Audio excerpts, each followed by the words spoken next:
অঘোষিত জামায়াতের আমির পিনাকি আর অঘোষিত জামাতের নায়েবে আমির ইলিয়াস। পিনাকিদা আর ইলিয়াস ভাইয়ের দোয়াতে নাসিরউদ্দিন পাটোয়ারি কপাল পড়ল। যে বীজ বপন করে দিয়েছিলেন জিয়াউর রহমান, বিকাশ ঘটিয়েছেন বেগম খালেদা জিয়া, ফসল ধরেছে আজকে এই তারেক রহমানের হাত ধরে। বিদেশের যারা প্রেসক্রিপশনে চলে তাদের আসলে এই দেশে যে রাজনীতি করার সুযোগ হবে না, এটা আবারও প্রমাণিত হইল। নাসিরউদ্দিন পাটোয়ারি ইলেকশনের আগের দিন তাকে নিয়ে বোর্ড গঠন করা হয়েছে স্বরাষ্ট্রমন্ত্রী করার জন্য।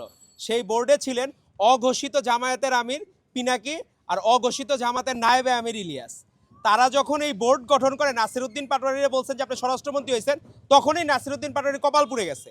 তার এতদিন যে এত ডেডিকেশন ছিল, 24-এর গণঅভ্যুত্থানে ভূমিকা ছিল, সেই ভূমিকা সব ধূলিসাৎ হয়ে গেছে।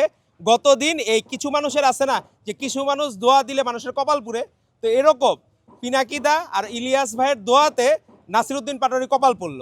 একটা ছোট ভাই, সে নিজেই স্বঘোষিত বেয়াদব, তার অঙ্কুরে বিনষ্ট হয়ে গেল তার ক্যারিয়ার।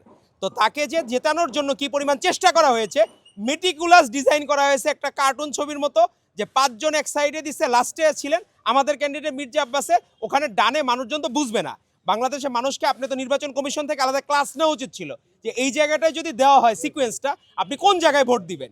তো সেটি ঠিক না করে আজকে আমরা এই ঢাকা 8 আসনে আমরা দেখলাম যে পরিমাণ এই জায়গায় মব ক্রিয়েট হয়েছে, তো সেটি আমাদের জনগণের সাধারণভাবে সাধারণ মানুষজনের যে কষ্ট হয়েছে, আশা করি ভবিষ্যতে যে তারা মব করার এই চর্চা থেকে তারা বেরিয়ে আসবেন, তারা চেষ্টা করবেন মানুষের জন্য রাজনীতি করার। একটা প্রবাদ আছে, do good, good will come to you. তো আপনি যদি ভালো করেন আপনার সাথে ভালো হবে। শহীদ রাষ্ট্রপতি জিয়াউর রহমান ভালো করেছেন, উনি সম্মানিত হয়েছেন। আপসীন দেশনেত্রী বেগম খালেদা জিয়া ভালো করেছেন, উনি সম্মানিত হয়েছেন। আজকে তারেক রহমান, আজকে দেখেন ওনাকে কত প্রোপাগান্ডা ছড়ানো হয়েছে। ইলেকশনের আগের দিন পর্যন্ত প্রোপাগান্ডা ছড়ানো হয়েছে, কিন্তু সকল প্রোপাগান্ডা ধূলিসাৎ হয়ে গেছে। কারণ বাংলাদেশের মানুষের প্রতিটি জায়গায়, প্রতিটি হৃদয়ে হৃদয়ে ধারণ করে বাংলাদেশ জাতীয়তাবাদী দলকে। যে বীজ বপন করে দিয়েছিলেন জিয়াউর রহমান, বিকাশ ঘটিয়েছেন বেগম খালেদা জিয়া, আজকে পরিপূর্ণভাবে ফসল ধরেছে আজকে এই তারেক রহমানের হাত ধরে।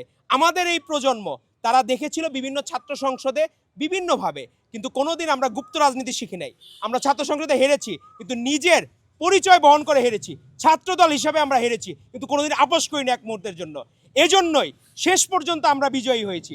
শেষ পর্যন্ত যে তার নীতি ঠিক রাখে, ইমান ঠিক রাখে, যেটি আমাদেরকে ধারণ করিয়েছেন আমাদের নেতা তারেক রহমান, আমরা সেই ইমান ঠিক রেখে আজকে আমরা বিজয়ীর খাতায় আমরা নাম লিখেছি বাংলাদেশ জাতীয়তাবাদী দল।